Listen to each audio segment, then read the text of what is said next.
નમસ્કાર સાથીઓ, અત્યારે અમે વઢવાણ વિધાનસભાના રાજપર ગામ ખાતે રાજપર ગામની શાંતિનગર સોસાયટી ત્યાં અમે ઊભા છીએ.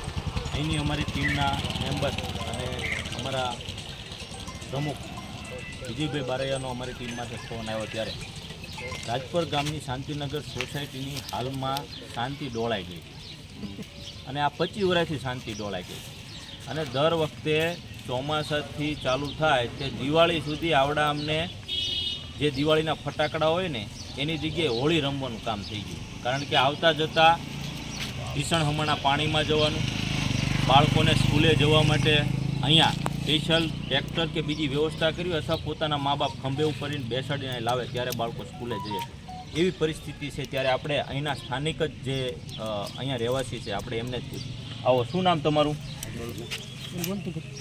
શું પ્રોબ્લેમ છે બોલો તમે તારે એમાં કઈ? રાજુભાઈ ગોરધનભાઈ ગાગરેટિયા. હાલમાં અમે આમ તો 15 વર્ષથી અમારો અહીંયા વસવાટ છે.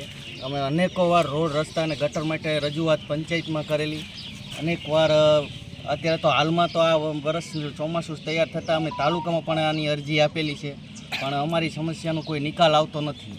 બધા બે આખા એરિયાનું સીમમાંથી આવતું પાણી પણ બધું અહીંયા અડકાય છે. 24 કલાક સુધી ઢીસણથી ઉપર આ એરિયામાં પાણી રહે છે, પણ આનો કોઈ નિકાલ આવતું નથી. પંચાયતને સરપંચને કેવી તો સરપંચ કે તમે તાલુકામાં જાઓ, તાલુકાવાળા કે થઈ જશે, અહીંયા અરજી અમે આપીએ, પણ કોઈ આનો હજુ સુધી નિકાલ આવતો નથી. આપ તમે જોઈ રહ્યા છો બધી બાજુ ગંદકી, મચ્છરો. અત્યારે લગભગ બધા ઘરે એક જણને તાવ ને મેલેરિયાની બધી કમ્પ્લેનો કેટલી બધી છે, પણ કોઈ સાંભળતું નથી. એટલે અમે તમારે સંપર્ક કર્યો કે વાત ત્યારે શું કે તમારું કામ તમ ત્યારે ગમે ત્યારે અડધી રાતે કહેજો, તમારું કામ થઈ જાય છે. એટલે શું કામ તમારું કરવાનું? કોઈ પણ કામ હોય, રોડ રસ્તા ગમે લગતું હોય, તમે અમે તમારી હારે છીએ, તમને કરી દઈશું. 5 વર્ષથી મામું બનાવે છે ખારું? 5 નહીં, આમ તો 15 વર્ષથી.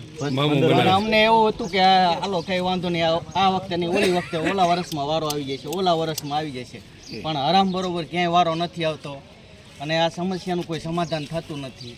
તમે જેને મત આપ્યો એને શું કહેવા માંગો છો? અમે તો એમને કહીએ છીએ કે હવે તો માટી વાળવાનું હવે આપણે હવે ભૂલી જવું પડશે કે હવે આપણે આપણા સિદ્ધાંતોને છોડીને આપણી ખરેખર વાસ્તવિક પરિસ્થિતિ ઉપર આપણે આવીને આ કામ આપણે કરવું પડશે. કારણ કે આપણે એમ કે આ હાલશે થઈ જશે, કરશે બહુ વિશ્વાસ રાખો, આપણે વિશ્વાસની હવે અમે તો થાકી ગયા એટલે હવે અમે તમારો સહારો લીધો અને આ તમને બોલાયા તમને.